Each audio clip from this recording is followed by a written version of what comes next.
ओम शांति। 28 मार्च 2024 के बाबा के मधुर महावाक्य। बाबा कहते, मीठे बच्चे, ये कल्याणकारी पुरुषोत्तम संगम युग है। इसमें पुरानी दुनिया बदल नहीं होती है। इस युग को तुम भूलो मत। ये कल्याणकारी पुरुषोत्तम संगम युग है। इसमें पुरानी दुनिया बदल नहीं होती है। इस युग को तुम भूलो मत। प्रश्न: बाप छोटे बड़े सभी बच्चों को आसमान बनाने के लिए एक प्यार की शिक्षा देते हैं, वह कौन सी? बाप छोटे बड़े सभी बच्चों को आसमान बनाने के लिए एक प्यार की शिक्षा देते हैं, वह कौन सी? उत्तर: मीठे बच्चे, अब भूले मत करो। तुम यहाँ तुम आए हो नर से नारायण बनने, तो दैवी गुण धारण करो। किसी को भी दुख मत दो। भूले करते हैं तो दुख देते हैं। बाप कभी बच्चों को दुख नहीं देते, वह तुम्हें डायरेक्शन देते हैं। बच्चे, माँ कम याद करो, योगी बनो तो विकर्म विनाश हो जाएंगे, तुम बहुत मीठा बन जाएंगे। ओम शांति। जो बच्चे अपने को आत्मा समझ परमपिता परमात्मा के साथ योग लगाते हैं, उनको सच्चा योगी कहा जाता है। क्योंकि बाप सच्चा है, तो तुम्हारा बुद्धि योग सत्य के साथ है। वह जो कुछ सुनाते हैं सत्य ही है। योगी और भोगी दो प्रकार के लोग हैं। भोगी भी अनेक प्रकार के होते हैं, योगी भी अनेक प्रकार के होते हैं। तुम्हारा योग तो एक ही प्रकार का है। उन्हों का सत्संग अलग है, संन्यास अलग है। तुम्हारा संन्यास भी अलग है। तुम हो पुरुषोत्तम संगम युग के योगी, और किसी को इस योग का पता ही नहीं है कि हम पावन योगी हैं या पतित भोगी हैं। ये भी बच्चे जानते नहीं। बाबा तो सबको बच्चा बच्चा कहते हैं, क्योंकि बाप जानते हैं कि हम बेहद आत्मा का पिता हूँ, और तुम ये समझते हो कि हम आत्मा सब भाई भाई हैं। वह हमारा बाप है। तुम बाप के साथ योग लगाने से पवित्र बनते हो। वह है योगी। तुम बाप कहते हैं, तुम वो है भोगी, तुम हो योगी। बाप अपना परिचय तुमको देते हैं। ये भी तुम जानते हो कि ये पुरुषोत्तम संगम युग है। ये तुम्हारे बिगर कोई जानते ही नहीं। इसका नाम है पुरुषोत्तम संगम युग। इसलिए पुरुषोत्तम अक्षर को कभी नहीं भूलना। ये पुरुषोत्तम बनने का युग है। पुरुषोत्तम कहा जाता है ऊंच और पवित्र मनुष्य को। ऊंच और पवित्र ये लक्ष्मी नारायण थे। तुमको अब टाइम का भी पता पड़ा है। 5000 वर्ष के बाद ये दुनिया पुरानी होती है, फिर इसको नया बनाने के लिए बाप आते हैं। अब हम हैं संगम युगी ब्राह्मण कुल के, ऊंच से ऊंच ब्रह्मा, परंतु ब्रह्मा को शरीरधारी दिखाते हैं। शिव बाबा तो अशरीरी है। बच्चे समझ गए हैं, अशरीरी और शरीरधारी का मिलन होता है। उनको तुम कहते हो बाबा, ये वंडरफुल पाठ है। इसका गायन भी है, मंदिर में बनते हैं। कोई किस रीति रथ को श्रृंगारते हैं। ये बाबा ने बताया है। बहुत जन्मों के अंत के जन्म में भी अंत में मैं प्रवेश करता हूँ। कितना क्लियर समझाते हैं। पहले पहले भगवानोवाच कहना पड़े, फिर मैं बहुत जन्मों के अंत में सभी राज बच्चों को समझाता हूँ, और कोई समझ भी ना सके। तुम बच्चे भी कभी कभी भूल जाते हो। पुरुषोत्तम अक्षर लिखने से समझेंगे, ये पुरुषोत्तम युग ही कल्याणकारी युग है। अगर युग याद है तो समझेंगे अब हम नई दुनिया के लिए बदल रहे हैं। नई दुनिया में होते हैं ही देवताएं। युगों का भी अब तुमको पता पड़ा है। बाप समझाते, मीठे बच्चे, संगम युग को कभी भूलो मत। ये भूलने से सारा ज्ञान भूल जाता है। तुम बच्चे जानते हो, अब हम बदल रहे हैं। अब पुरानी दुनिया भी बदली होनी है। बाप आकर के दुनिया को बदलते हैं, तो तुम बच्चों को भी बदलते हैं। बच्चे बच्चे तो सभी को कहते हैं। सारी दुनिया की जो भी आत्मा है सब बच्चे हैं। सबका पार्ट इस ड्रामा में है। चक्र को भी सिद्ध करना है। हर एक अपना अपना धर्म स्थापन करते हैं। ये देवी देवता धर्म सिवाय बाप के कोई भी स्थापन कर ना सके। ये धर्म कोई ब्रह्मा नहीं स्थापन करते हैं। नई दुनिया में है देवी देवता धर्म।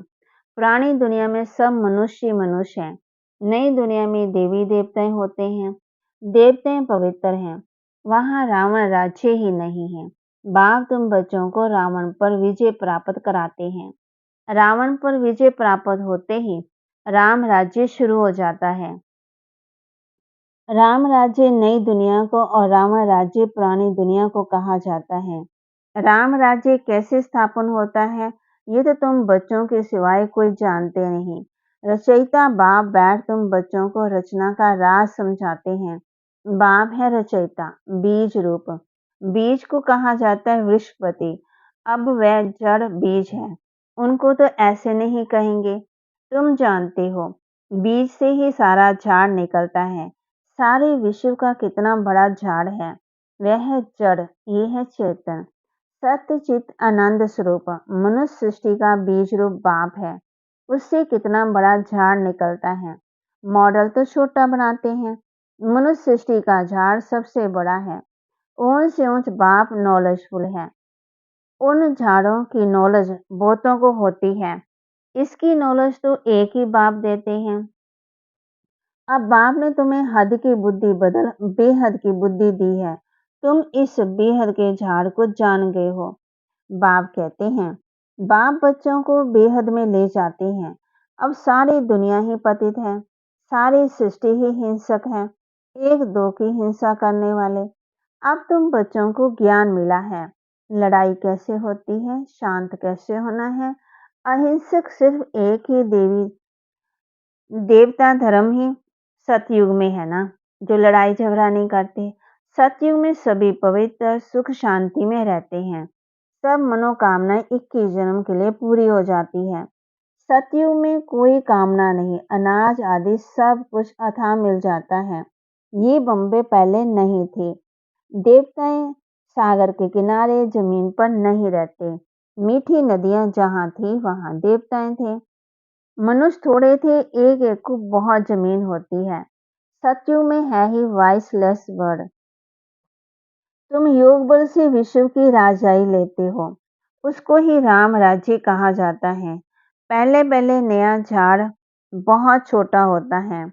पहले थुर में एक धर्म होता, फिर फाउंडेशन में 3 धर्म निकलते। एक जैसे फाउंडेशन है देवी देवता धर्म का। बाप कहते फिर छोटी छोटी टालियां निकलती और धर्म निकलते। अब तो इस झाड़ का थुर ही नहीं है, माना जड़ ही नहीं है। और कोई ऐसा झाड़ होता ही नहीं। इनका मिसाल तो बड़ के झाड़ से एक्यूरेट है। बड़ का झाड़ सारा खड़ा है लेकिन थुर है ही नहीं, जड़ा है ही नहीं, सूखता भी नहीं है। सारा झाड़ हरा भरा खड़ा है।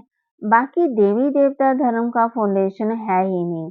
बाप कहते हैं राम राज्य अथवा देवी देवता धर्म थुर में नहीं आ जाता, थुर में ही आ जाता। बाप कहते हैं हम 3 धर्म स्थापन करते हैं। ये सब बातें तुम संगम युगी ब्राह्मण ही समझते हो। तुम ब्राह्मणों का है छोटा सा कुल। छोटे छोटे मंथ पंथ निकलते हैं। अरविंदर आश्रम है, कितना जल्दी जल्दी वृद्धि को पाते हैं, क्योंकि उनमें विकार के लिए कोई मना नहीं है। यहाँ बाप कहते हैं विकार ही महाशत्रु हैं, उन पर विजय पानी है। ऐसे कोई और कह ना सके, नहीं तो उनके पास भी हंगामा हो जाए। यहाँ तो है ही पतित मनुष्य, तो पावन बनने की बात नहीं सुनते। कहते हैं विकार बिगड़ बच्चे कैसे पैदा होंगे। उन विचारों का कोई दोष नहीं है। गीता पाठी कहते भी हैं भगवान नवाज ये विकार महाशत्रु हैं, उनको जीतने से जगत जीत बनते हुए, परंतु समझते नहीं। वह जब ये अक्षर सुनाते हैं तो उनको समझाना चाहिए। इस पर बाबा कहते हैं जैसे हनुमान दरवाजे पर जुतियों में बैठा था, बाबा भी कहते हैं जाकर किनारे बैठ सुनाओ। फिर जब ये अक्षर कहें तो पूछो इसका रहस्य क्या है। जगत जी तो ये देवता हैं। बाबा युक्ति बताते हैं कैसे दूसरों को समझाना है। देवता बनने के लिए इन विकारों को छोड़ना पड़े, ये भी तुम कह सकते हो। तुम ही जानते हो कि अब राम राज्य की स्थापना हो रही है। महावीर भी तुम हो। इसमें डरने की कोई बात नहीं है। बहुत प्यार से पूछना चाहिए, स्वामी जी।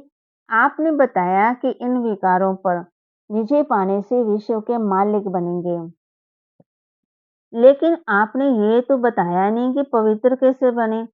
अब तुम बच्चे पवित्रता में रहने वाले महावीर हो। महावीर ही विजय माला में पिरोए जाते हैं। मनुष्यों के कान तो रॉन्ग बातें सुनने के लिए हैं। तुमको अब रॉन्ग बातें सुनना पसंद नहीं आती। राइट बातें तुम्हारे कानों में अच्छी लगेगी। बाबा कहते हैं, ना बुरा देखना है, ना बोलना है, ना सुनना है। मनुष्यों को सुजाग माना रोशनी में जरूर करना है। भगवान कहते हैं, पवित्र बनो। सतयुग में सब पवित्र देवताएं थे, अब सब अपवित्र हैं, ऐसे ऐसे समझाना चाहिए। बोलो, हमारे पास ये सत्संग है, उसमें ये समझाया जाता है कि ये विकार महाशत्रु है। अब पवित्र बनना चाहते हो तो एक युक्ति से बनो। अपने को आत्मा समझ भाई भाई की दृष्टि पक्की करो। तुम बच्चे जानते हो, पहले पहले ये भारत बहुत भरपूर खंड था। अब खाली होने व कारण हिंदुस्तान नाम रख दिया है। पहले भारत धन दौलत पवित्रता सुख शांति से भरपूर था। अब तो दुखों से भरपूर है। तब पुकारते हैं दुख करता सुख करता। तुम कितना खुशी से बाप से पढ़ते हो। ऐसा कौन होगा जो बेहद के बाप से बेहद का सुख का वर्षा नहीं लेगा। पहले पहले अलग समझाना है। अलग को ना जानना तो कुछ भी रहस्य बुद्धि में आएगा ही नहीं। तो बेहद का बाप जो बेहद का वर्षा देते हैं, जब तक निश्चय बैठे तब आगे बढ़े। बच्चों को बाप से कुछ भी प्रश्न पूछने की दरकार नहीं है। बाप पतित पावन है, उनको ही तुम याद करते हो। तुम उनकी याद से ही पावन बनेंगे। मुझे बुलाया ही है, इसलिए जीवन मुक्ति है ही सेकंड की। फिर भी याद की यात्रा समय ले लेती है। मुख्य याद की यात्रा में ही विघ्न पड़ते हैं। आधा कल्प देह अभिमानी रहे। अब एक जन्म देही अभिमानी बनने में मेहनत है। इनके लिए माना ब्रह्मा बाबा के लिए भी बहुत सहज है। तुम बुलाते भी हो ना बाप दादा, ये भी समझते हैं बाप की सवारी हमारे सिर पर है। बहुत उनकी महिमा करता हूँ, बहुत प्यार करता हूँ। बाबा, आप कितने मीठे हो। हमको कलब कलब कितना सिखलाते हो। फिर आधा कलब आपको याद भी नहीं करेंगे। अब तो बहुत याद करता हूँ। कल हमारे में कुछ भी ज्ञान नहीं था, जिसकी पूजा करते थे। हमको ये थोड़ी मालूम था कि हम ये बन जाएंगे। अब तो वंडर लगता है, योगी बनने से फिर ये देवी देवता बन जाएंगे। मेरे भी सब बच्चे हैं। ये बाबा बहुत प्यार से बच्चों को संभालते हैं, इनकी पालना करते हैं। ये भी हमारे समान नर से नारायण बन जाएंगे। यहाँ तुम आए ही हो, इसलिए कितना समझाता हूँ। बच्चे बाप को याद करो, दैवी गुण धारण करो, खान पान की संभाल करो। नहीं करते तो समझता हूँ शायद अभी समय पड़ा है। कुछ ना कुछ भूले तो होती रहती है। छोटे बड़े बच्चों को प्यार से समझाता हूँ, बच्चे भूले मत करो, किसी को दुख ना दो। भूल करते हो तो गोया दुख देते हो। बाप कभी भी दुख नहीं देते हैं, वह तो डायरेक्शन ही देते हैं। माँ में कम याद करो तो भी कर्म विनाश हो जाए, बहुत मीठा बन जाएंगे। ऐसा मीठा बनना है, दैवी गुण धारण करने हैं, पवित्र बनो। यहाँ अपवित्र आने का हुक्म नहीं। मधुबन में कभी कभी आने देते हैं, वह भी अभी। जब बहुत वृद्धि हो जाएगी तो कह देंगे, tower of purity, tower of silence. ऊंच से ऊंच है ना। अपने को आत्मा समझ बाप की याद में रहना है। ये है हाईएस्ट पावर। वहाँ बहुत साइलेंस रहती है। आधा कल्प कोई झगड़ा आदि नहीं होता है। यहाँ कितना झगड़ा आदि होता है। शांति तो हो ना सके। शांति का धाम है मूल वतन। फिर शरीर धारण कर विश्व में पाठ बजाने आते हैं, तो वहाँ भी शांति रहती है। आत्मा का सधर्म ही शांति है। अशांति कराता है रावण। तुम शांति की शिक्षा पाते रहते हो। कोई गुस्से में होता है तो सबको शांत कर देता है। अशांत कर देता। इस योग बल से तुम्हारे से सारा खिचड़ा निकल जाता है। पढ़ाई से खिचड़ा नहीं निकलता, याद से सब खिचड़ा भस्म हो जाता है, कट निकल जाती है। बाप कहते कल तुमको शिक्षा दी थी, क्या तुम भूल गए हो? 5000 वर्ष की बात है, वह लाखों वर्ष क्या देते हैं। अब तुमको झूठ और सच के फर्क का पता पड़ा है।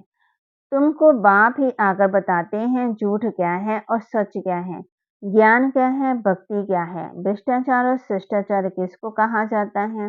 भ्रष्टाचारी विकार से पैदा होते हैं, वहां विकार होता ही नहीं। तुम खुद कहते हो देवता संपूर्ण निर्विकारी हैं, राम राज्य ही नहीं। ये तो सहज समझने की बात है। फिर क्या करना चाहिए? एक तो बाप को याद करना चाहिए, दूसरा पवित्र जरूर बनना चाहिए। अच्छा, मीठे मीठे सिक्के लदे बच्चों प्रति माता पिता बाप दादा का याद प्यार और गुड मॉर्निंग। रूहानी बाप की रूहानी बच्चों को नमस्ते। रूहानी बच्चों की रूहानी बाप दादा को दिलवा जान सिकवा प्रेम से नमस्ते। धारणा के लिए मुख्य सार, पवित्र बनने में महावीर बनना है, याद की यात्रा से अंदर का खिचड़ा निकालना है, अपने शांत स्वधर्म में स्थित रहना है, शांति नहीं फैलानी है। तो वहां कहते पवित्र बनने में महावीर बनना है, याद की यात्रा से अंदर का खिचड़ा निकालना है, अपने शांत स्वधर्म में स्थित रहना है, अशांति नहीं फैलानी है। बाप जो राइट बातें सुनाते हैं वही सुननी है, ना देखना है बुरा ना बोलना है, रॉन्ग बातें मत सुनो। सभी को रोशनी दो, पुरुषोत्तम संगम में पुरुषोत्तम बनो और बनाओ। वरदान, आत्मिक शक्ति के आधार पर तन की शक्ति का अनुभव करने वाले सदा स्वस्थ भव। आत्मिक शक्ति के आधार पर तन की शक्ति का अनुभव करने वाले सदा स्वस्थ भव। इस अलौकिक जीवन में आत्मा प्रकृति दोनों ही तंदुरुस्ती आवश्यक है। जब आत्मा स्वस्थ है तो तन का हिसाब किताब, तन का रोग सूली से कांटा बनने के कारण स्वस्थिति के कारण स्वस्थ अनुभव करते हैं। उनके मुख पर चेहरे पर बीमारी के कष्ट के चिन्ह नहीं रहते हैं। कर्म भोग के वर्णन के बदले कर्म योग की स्थिति का वर्णन करते हैं। वह परिवर्तन की शक्ति से कष्ट को संतुष्टता में परिवर्तन कर संतुष्ट रहते हैं। असंतुष्टता की माना संतुष्टता की लहर फैलाते हैं। असंतुष्ट नहीं रहते हैं, संतुष्ट रहते हैं। स्लोगन, दिल से तन से आपसी प्यार से सेवा करो तो सफलता मिलेगी मिलेगी। दिल से तन से आपसी प्यार से सेवा करो तो सफलता मिले ही मिलेगी। ओम शांति।